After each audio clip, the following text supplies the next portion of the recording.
Hi, this is Mike Crow, and I run a home inspection business. In fact, I've run a couple of home inspection businesses. The true joy for me, though, has been helping literally thousands of home inspectors build really solid home inspection businesses as well. We can help a single-man operation be able to do over $300,000 a year, maybe all the way up to $400,000 a year as a single inspector operation. Even better for me is the 80-plus companies that we have helped be able to build million-dollar home inspection businesses. I would like to help you be able to do the same thing. We're picking up where we left off with part 2 of the Inspector Toolbelt Talk podcast. If you haven't yet, check out the last episode for part 1. You mentioned at least 2 of your presentations that you do when you actually get into the office and do the presentation for the meetings. They still have those, or they'll call them together when there's something to talk about. Yep. You had the 9 secrets of successful agents. 9 marketing secrets of top producing agents. I wrote that presentation myself. And then 10 ways to get 10 more referrals per month. I wrote that presentation myself. Facebook Live, my oldest son, Jonathan, wrote that presentation. And so we taught agents. Think about this. During the pandemic, right? What was one of the most important things that agents couldn't do? And they still wanted to be able to communicate. And so we took this, and by the way, we had built this 2-3 years prior, and we used to teach it. But when the pandemic hit, we were teaching agents how to do Facebook Live all the time. And by the way, we took the whole Big Bang marketing that I taught you just right here, which I shared with you just here, and we took it to online during the pandemic. And people were going, I can't market anymore. I can't walk in and out of real estate offices. And they were trying to do Facebook stuff, but we took it 3 or 4 notches above that. So most real estate groups have a Facebook group. And you have to join the group. You have to get approved to be part of the group. You can't go in there and openly market. But if you're going out there and giving useful information that will help them, we actually did more presentations during the pandemic year than we did during any other time. And we were doing sometimes as many as 2 and 3 a day at our office. Agents would literally come to our office and we would set them up in our studio and we would do a presentation where we'd make them look great to their audience, and or we'd do a Zoom by Zoom kind of side by side, and with them. And so they could put that on there. And so we were teaching the agents how to do that. We turned up the market. Yeah, exactly. Turn it up. And that's genius, because I've actually been thinking of new ideas for how to do presentations at offices to keep it fresh and teaching them something technical that they might not know, because some agents are young but have not used tools like Facebook Live or TikTok and used it in a professional way. And the ones that are a bit older may not know how to use any of that. You go and do an office presentation. Here's how to grow your business with TikTok. Here's how to use Facebook Live. Here's how to use this aspect of things. That's a glorious. I'm stealing that, Mike. So. Oh, that's okay. And we have about.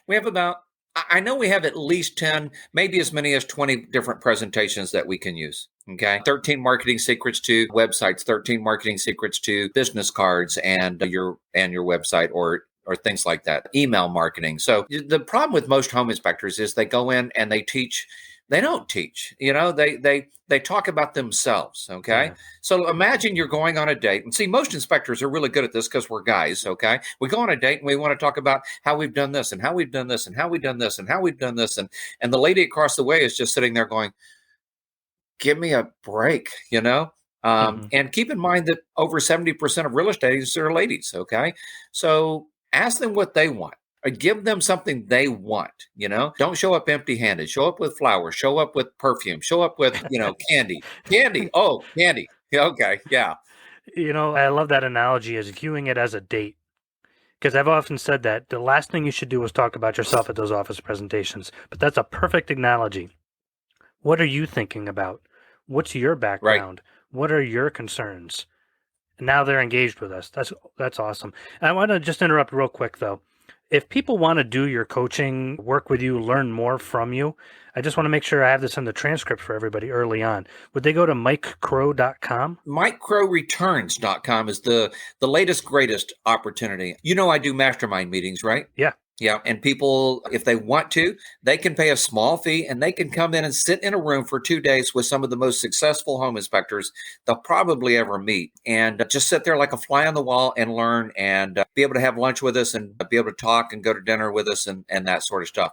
Now, honestly, almost everybody that comes to that ends up joining us because they've never experienced, the electricity of sitting in a room with 10, 15 highly successful home inspectors. And then they've never heard what we teach. They've never heard like the marketing we just taught you or the basics. And honestly, that's like the wrapping on the present, what I just told you. Yeah. Okay. Now let's open the box and get serious about this thing. And so microreturns.com is the easiest way to snag one of those spots. They're limited. I don't know how many are left. I have been truly blessed. I put a new gentleman in charge of my coaching program. His name is Davey Tyberski, and he is what we call America's profit coach. Okay. He teaches companies how to be profitable. So he actually works with me during the mastermind. And then we also have a real estate agent coach. Just has coached hundreds and hundreds, probably thousands of real estate agents. So he's at that meeting and sits in on that meeting as well. And we just share with them and everything. And you can see more about that at microreturns.com. And thank you for asking. Well, no, I wanted to ask because you get a lot of plugs on the Facebook forums with the home inspectors, and they're from real successful home inspectors. Because when you're looking at the forums and the Facebook groups with home inspectors, everybody's willing to give you advice. But the ones who are actually successful, I'll see your name pop up quite a bit. So it's the real deal. Well worth it. I appreciate that. Yeah. I had a goal when I first started coaching to help 100 people create $1 million companies. And we surpassed that a number of years ago. I had somebody come up to me recently and say, hey, I just want to let you know we had $1 million last year. You know who I'm talking about, actually, but I'm not going to name him. And now what I'm really looking for, and one of the reasons I came on this podcast, because you're actually one of these people. I'm looking for 100 people that are willing to help 100 other people now. Okay. I love and that's my big goal at this point. And I've been very blessed. And by the way, I've also had the joy of helping coach a bunch of single man operations that started earning, $200,000, $300,000, $400,000 a year as a single inspector operation. Okay. Yeah. And so the cool thing is this works if you want to grow a really big business. This works if you want to grow a really successful one-man operation. Well, the proof is in the pudding.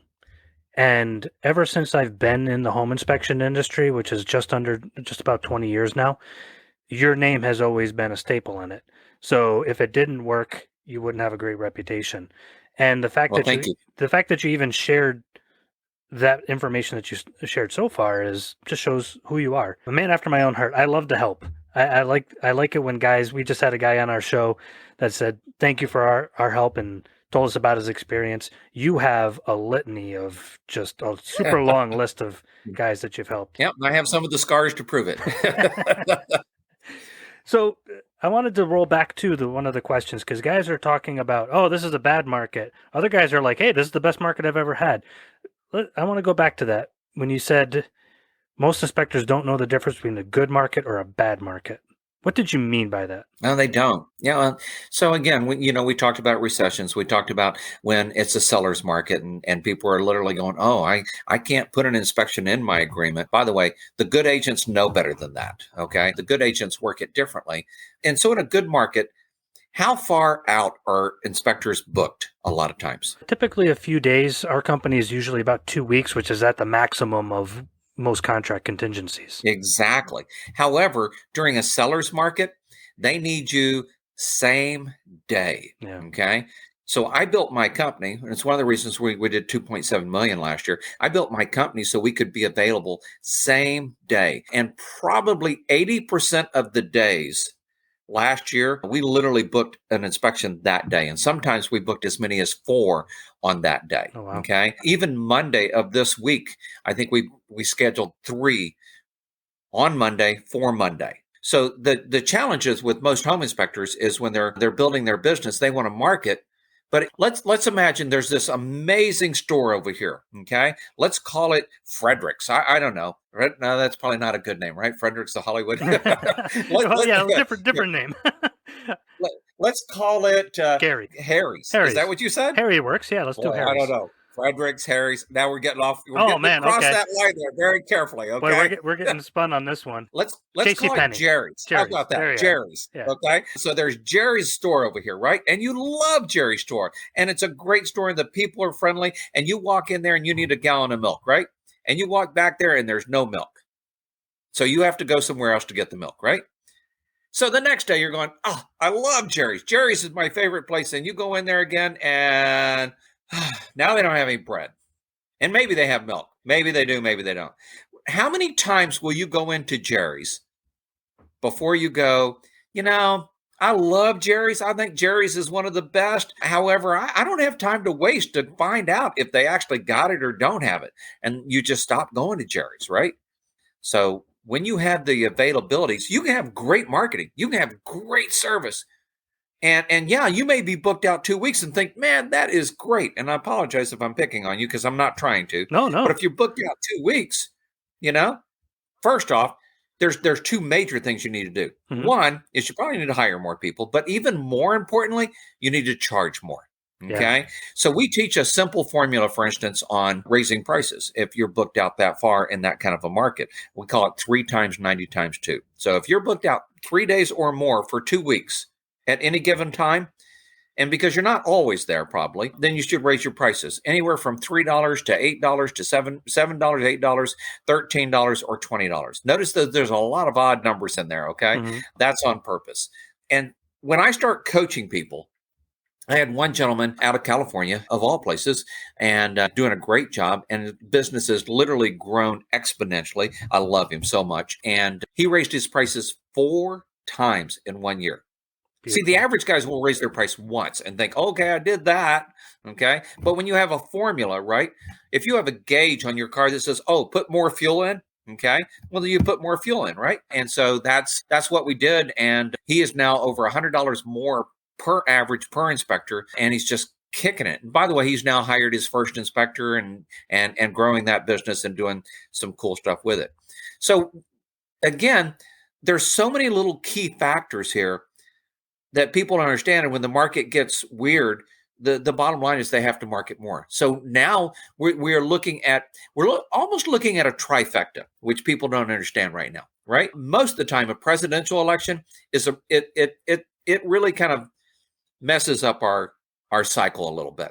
But this election, because it is so important because of some of the turmoil out there, that's messing up the cycle a little bit now as well. Okay. And now we're getting ready to go into winter, right? I mean, we're getting ready to go into November, December, January, and February, the 4 slowest months for 90% of all home inspectors. Okay. And we may be going into a recession. So people are pulling back. Agents are selling less homes. And people understand that, that because of all 3 of those things hitting kind of at the same time, that if you don't adjust your marketing, you will literally just go up and down with the market. Okay. And the market goes up and down all the time. So if you're then visiting 10 offices per inspector per week, now it needs to become 15 or 20 offices per inspector all the time. You ever watch The Lion King? You got kids? Oh, yeah. Well, I watched The Lion King as an adult. Why not? Mufasa, that gets me every time when he dies. Yeah. So remember, what did the young lion cub do when the food dried up in her area? Oh, you see, now I have to remember that part of the movie. She went further out looking for more food, looking for other areas that still had food. All right. So the number one easiest way to get more business is geographically expand. The second way is just to make sure that you turn your marketing up as much as you can. So if you've been visiting 10 offices, now we visit 20 offices per week per inspector. Okay. And it just works. It's like putting the right kind of fuel in the car. And that's exactly why I wanted to roll back to that point, because that's really the heart of our discussion today. There's a lot of different ways we can market, but turning it up and doing it more now is more critical. We were talking about it before. There's going to be a lot of guys going out of business because they turn their marketing down, and they just kind of fizzle off. So when we come out of this into a more normalized market, I say more normalized because, as you said, it's not bad at the moment. It was right. Actually worse, a little worse before. Might be heading into a recession, but whatever. But once we come out of it, half our competition's gone. And our marketing's going like gangbusters. And it's not that expensive. We're not saying, hey, turn up Google ads and spend $3,000 a month on it. We're saying go buy chocolate. Yeah. Visit some offices. Worst case scenario, you can't afford the chocolate and you just afford the gas to drive to the office. At least you're visiting them. Yeah, don't walk in empty-handed, though. Make sure you bring in a flyer, brochures, business cards. Yeah. And man, if you can bring something in for that gatekeeper or something that people enjoy, that will work. And so I have a lot of friends. I created a number of flyers years ago. I created something called the Smile File, and then we created something called Just for Fun. And all it is we put some like cartoons and sayings on it. And then on the back, we put who we are and what we are and all of that. So walk in with something that people want. Here's the other thing is in a marketplace is that you're very familiar with time blocking, okay? Mm-hmm. But the average inspector, they only think they block off time for inspections, right? Well, they've got to learn to block off time for marketing. Mm-hmm. And when that block hits, just like they have to go do an inspection, they have to go do their marketing. So the time blocking is incredibly important with that. And they should have a list and they should just go run that route. And it's like a paper route. Okay. Just go run that route. Go say hi to everybody. Go make sure that they remember who you are and everything. And do that again every single week. Yep. And once you get past 200 inspections a year, okay, then you hire somebody to run that route for you. And that's where most people mess up is they try to keep doing the route themselves when they get to 200, 300, 400 inspections a year. And nobody consistently does it right if they've got that many inspections on their books. Yeah, that's fantastic advice. And I actually appreciate the advice that you gave me on my companies. Maybe I am booked out too far. I've always been a big advocate of raising your prices to decrease demand. So I'd rather work a little less than make a bunch more by raising our prices and knocking down our schedule a little bit. But maybe it's time for me to do that. See? I learned something from you, Mike. That's really the power of Mastermind, right? I mean, you are really knowledgeable in this business and you have done a lot of good for people and you continue to do a lot of good for people and you interviewed a lot of people and you learn a lot of things. And yet even in a 30-minute discussion, mm-hmm. You picked up one thing that'll probably make you an extra 20,000 next year. Easily. I don't know, if not more. Yeah. Exactly. And the other thing I find, there's a number of things I find that go wrong on pricing is people make too big of jumps because they're on square footage. And so mm-hmm. I was talking with an inspector the other day and I said, well, what's your starting square footage? He said 2,500. And I went, okay. And I said, what's the next square footage that you change your price? 3,500. Say what? Yeah.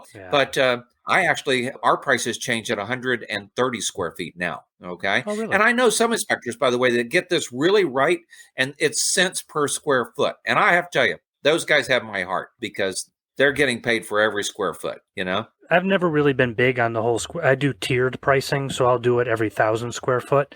But I'd love to hear sometime about why and the reasoning behind that, maybe on a separate podcast of why you structure your pricing the way you do. We could do a whole podcast just on how to price your inspection and how to make more money per inspection. Oh, it's a date. Let's do it. Yeah, absolutely. We'll set that up. And, because most inspectors out there are doing like 1 a day, maybe 2 a day. I used to do 3 and 4 a day when it was just me. But most of our inspectors now do 2 a day. We still have some that are easily able to do 3 a day. Mm-hmm. But how do you make more money per inspection? How do you schedule? How do you price your inspections and all that? We could definitely have a date on that. Yeah, I would love it. I know our audience would.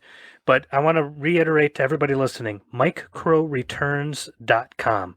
Those who know me know I own a couple of different inspection companies. I've been doing this a long time. I learned something from Mike. All of us could definitely benefit from his mastermind group there.